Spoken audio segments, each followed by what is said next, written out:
Viena, março de 1312. Após várias discussões e debates no Concílio de Viena, a Igreja Católica emitiu a bula Vox in Excelso, em que se declarava a supressão da Ordem dos Templários e o confisco de seus bens. Muitos templários foram julgados e condenados à morte, enquanto outros conseguiram escapar e se refugiar em outros países. No vídeo de hoje, vamos traçar o histórico de como os templários, que foram o braço da Igreja por séculos e benquista por reis e população europeia da época, foi condenada por muitos que a apoiaram. E já que você gosta tanto de história como nós, por favor, inscreva-se no canal, clique no sininho para que o YouTube possa sempre avisar sobre novos vídeos e dê seu like se o conteúdo for do seu agrado, pois assim você nos ajuda a crescer e mais pessoas poderão nos encontrar e partilhar da nossa paixão por história. Sejam bem-vindos. Nós somos o canal História em 3 Atos.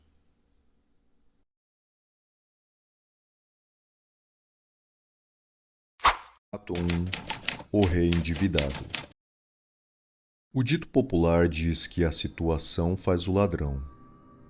Bom, acredito que a expressão não existia no final do século XIII e início do século XIV, mas o rei Filipe IV tinha em mãos uma situação para de uma só vez subjugar duas das maiores instituições da época, a Igreja Católica e a Ordem dos Templários.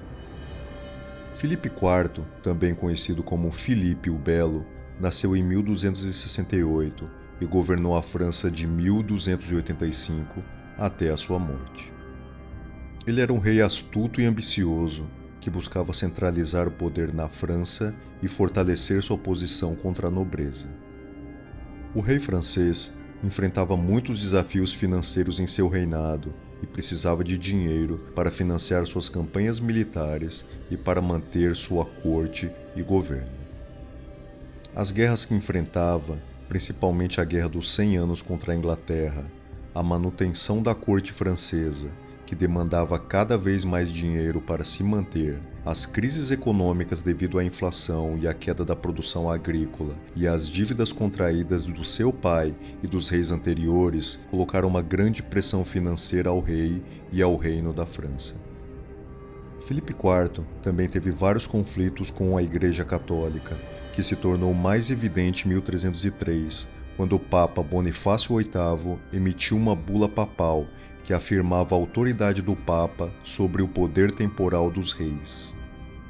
O rei considerou isso uma ameaça ao seu próprio poder, e com o falecimento de Bonifácio VIII no mesmo ano, Bento XI foi eleito novo Papa, mas somente 8 meses depois ele faleceu. Filipe IV decidiu que iria influenciar a escolha do novo Papa baseado em seus próprios interesses. Na época em que Filipe IV foi rei da França, a influência do rei sobre a eleição do Papa era relativamente limitada. A eleição do Papa era realizada pelos cardeais em um conclave secreto, e a participação do rei ou de outros governantes nessa escolha era geralmente vista com desconfiança pelos membros da Igreja Católica. No entanto, os reis frequentemente tentavam influenciar a escolha do Papa por meio do controle sobre cardeais e outros meios.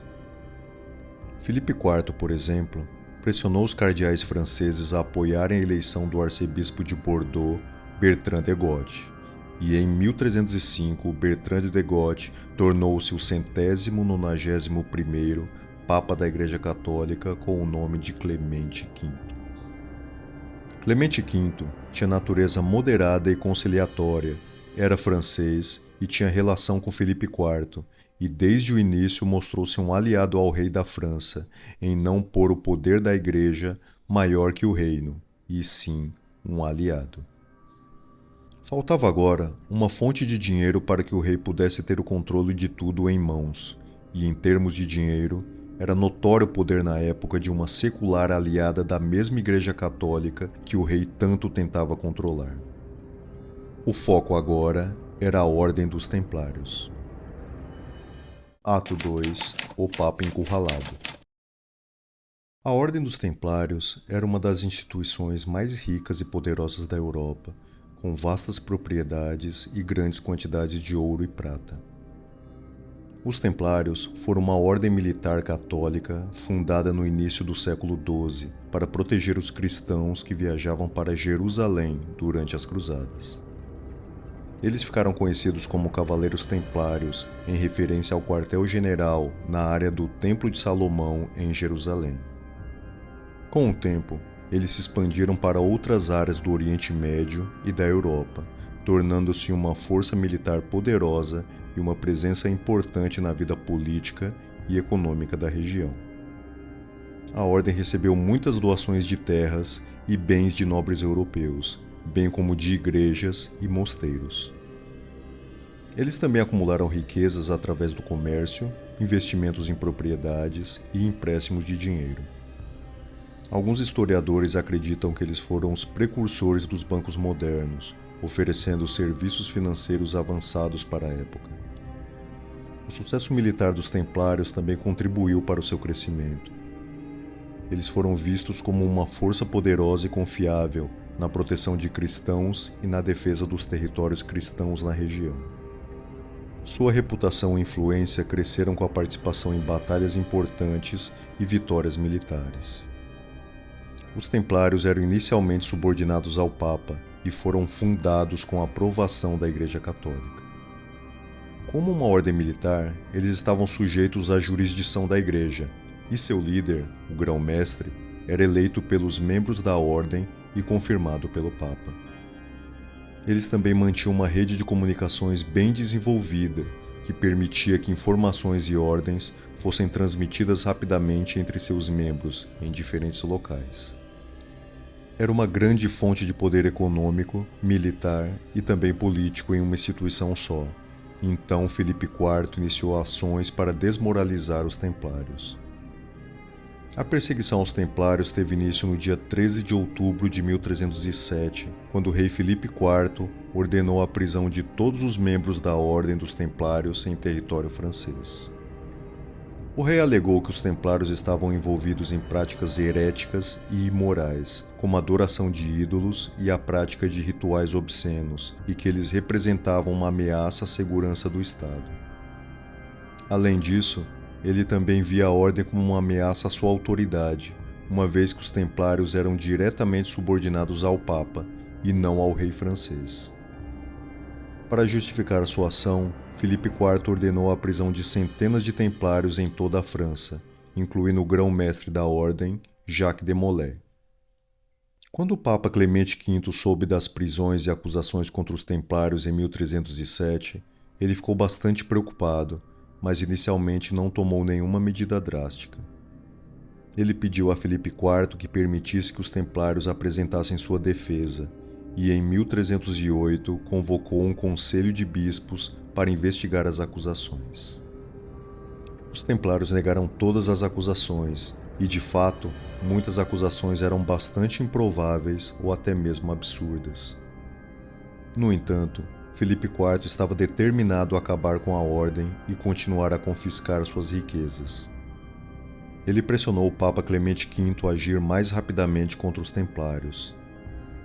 Filipe era muito agressivo e Clemente muito apaziguador, e geralmente fazia a vontade do rei da França, mas mesmo assim, nessa questão houve bastante atrito entre os dois. Inteligentemente, assim que Clemente V subiu ao posto de Papa, Filipe influenciou o novo Papa a mudar o Papado de Roma para a França, estabelecido exatamente no sul do país, em Avignon. Mais próximo do rei, Filipe V passou a ser muito mais pressionado, com ameaças de guerra, chantagem financeira e intimidação por parte de Filipe IV, e em 1312, no Concílio de Viena, Clemente V aceitou julgar os templários para a sugerida dissolução da ordem.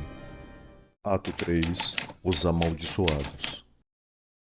O Concílio de Viena foi convocado pelo Papa Clemente V entre 1311 e 1312 para tratar de questões importantes para a Igreja Católica na época, como a reforma dos costumes do clero, a questão dos bens da Igreja e a supressão da Ordem dos Templários.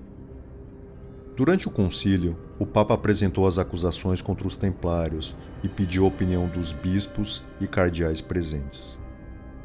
Muitos deles eram contrários à supressão da ordem, mas foram pressionados por Filipe IV a apoiar a decisão. Após várias discussões e debates, o concílio emitiu a bula Vox in Excelso, que dissolveu oficialmente a Ordem dos Templários, transferindo seus bens para outras ordens militares e condenou os integrantes à morte. É importante ressaltar que nem todos eram favoráveis à perseguição e condenação dos Templários. Um desses grupos eram os nobres franceses, que tinham laços estreitos com os templários e se beneficiavam de sua influência e riqueza. Além disso, alguns membros da nobreza e clero da Europa também se opunham à perseguição, incluindo o rei Eduardo II da Inglaterra e o futuro Papa João XII, sucessor de Clemente V. O líder dos templários na época da perseguição foi Jacques de Molay, um cavaleiro francês e 23º e último grão-mestre da Ordem dos Templários, tendo assumido o cargo em 1292. De Molay foi responsável por liderar os Templários durante um dos momentos mais conturbados da história da Ordem. Ele testemunhou a queda de Acre em 1291, o que marcou o fim das Cruzadas na Terra Santa. Jacques de Molay foi preso juntamente com outros líderes da Ordem em outubro de 1307, em uma ação planejada por Filipe IV. Ele estava na França para ajudar a arrecadar fundos para a Ordem, e assim que chegou em Paris, foi preso. Filipe IV ordenou que Jacques de Molay e outros líderes fossem mantidos em prisão preventiva por cerca de 7 anos, durante os quais ocorreram interrogatórios, torturas e tentativas de fazer com que confessassem crimes. Jacques de Molay, no entanto, nunca confessou nada. O julgamento de Jacques de Molay ocorreu em março de 1314, na Praça de Notre-Dame, em Paris, por uma comissão composta por inquisidores lideradas pelo bispo de Paris, em conjunto com representantes do rei Filipe IV. Ele foi acusado de heresia, blasfêmia, sodomia e outros crimes, juntamente com outros líderes templários. Ele foi condenado à morte na fogueira, e a sentença foi dada em 18 de março de 1314, e ele foi executado no mesmo dia, em uma ilha no rio Sena, em Paris. Molay, enquanto morria, teria amaldiçoado o Papa Clemente V e o rei Filipe IV, convocando-os a comparecer perante a Deus dentro de 1 ano para serem julgados por suas ações. Essa lenda é conhecida como a Maldição de Jacques de Molay. Não existe comprovação histórica de que Molay teria amaldiçoado tanto o Papa quanto o rei.